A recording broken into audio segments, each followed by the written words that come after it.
بسم اللہ الرحمن الرحیم۔ حضور اکرم صلی اللہ علیہ وسلم نے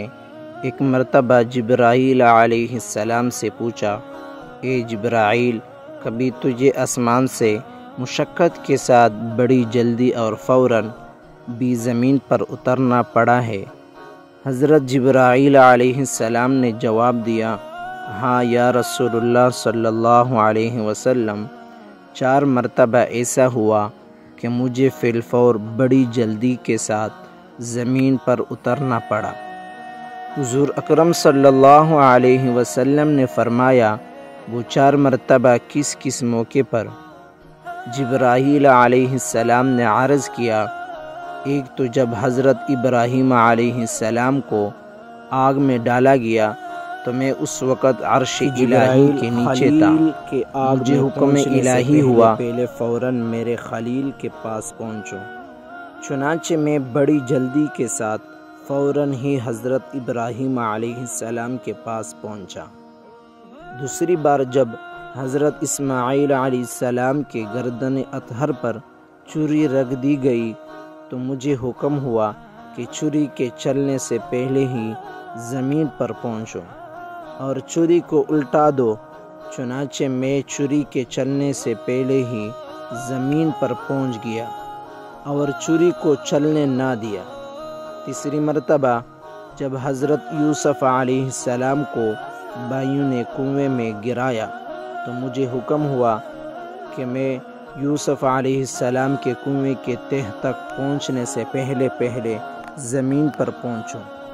اور کنویں سے ایک پتھر نکال کر حضرت یوسف علیہ السلام کو اس پتھر پر بآرام بٹھا دوں، چنانچہ میں نے ایسا ہی کیا۔ اور چوتھی مرتبہ یا رسول اللہ صلی اللہ علیہ وسلم، جب کافروں نے حضور اکرم صلی اللہ علیہ وسلم کا دندان مبارک شہید کیا تو مجھے حکم الہی ہوا کہ میں فوراً زمین پر پہنچوں اور حضور اکرم صلی اللہ علیہ وسلم کی دندان مبارک کا خون مبارک زمین پر نہ گرنے دوں اور زمین پر گرنے سے پہلے ہی وہ خون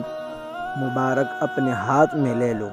یا رسول اللہ صلی اللہ علیہ وسلم، اللہ نے مجھے فرمایا تھا، اگر میرے محبوب کا یہ خون زمین پر گر گیا تو قیامت تک زمین میں سے نہ کوئی سبزی اگے گی اور نہ ہی کوئی درخت، چنانچہ میں بڑی جلدی کے ساتھ زمین پر پہنچا اور حضور اکرم صلی اللہ علیہ وسلم کے خون مبارک کو اپنے ہاتھ پر لے لیا۔ آپ صلی اللہ علیہ وسلم کا ارشاد ہے کہ تمہارے رب نے فرمایا، مجھے پکارو، میں تمہاری دعا قبول کروں گا۔ حضور اکرم صلی اللہ علیہ وسلم نے بھی دعا کی اہمیت اور ان کے فوائد کا ذکر فرماتے ہوئے اپنے امت کو دعائیں مانگنے کی ترغیب دلائی اور فرمایا کہ اللہ پاک کی بارگاہ میں دعا سے بڑھ کر عزت والی کوئی چیز نہیں ہے، اور دعاؤں کی اہمیت کا اظہار کرتے ہوئے فرمایا کہ اب دعا عبادت کا مغز ہے۔ ایک اور جگہ فرمایا ہے کہ جو اللہ پاک سے دعا نہیں مانگتا اللہ اس سے ناراض ہوتا ہے۔ حضرت دردہ رضی اللہ تعالی عنہ سے روایت ہے کہ جو بندہ یہ دعا 7 مرتبہ پڑھے گا اللہ پاک اس کے غم اور پریشانی کو دور کر دے گے۔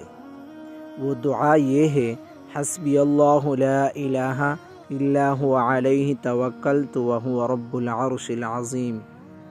میرے لیے اللہ ہی کافی اور اس کے سوا کوئی معبود نہیں، میں نے اس پر بھروسہ قائم کر لیا اور وہ باری عرش کا مالک ہے۔ اسی طرح حضرت عثمان بن عفان رضی اللہ تعالی عنہ سے روایت ہے کہ رسول کریم صلی اللہ علیہ وسلم نے فرمایا کہ جو شخص صبح و شام 3 مرتبہ یہ دعا پڑھے تو اس کو دنیا کی کوئی چیز نقصان نہیں پہنچائے گی، اور وہ دعا یہ ہے، بسم اللہ الذی لا یضر مع اسمہ شیء فی الارض ولا فی السماء وہو السمیع العلیم۔ مزید اس طرح ویڈیوز دیکھنے کے لیے ہمارے چینل کو سبسکرائب کریں اور ساتھ میں بیل آئیکن کو بھی دبائیں تاکہ ہمارے تمام نئے ویڈیو آپ تک پہنچ سکے۔ جزاک اللہ خیر۔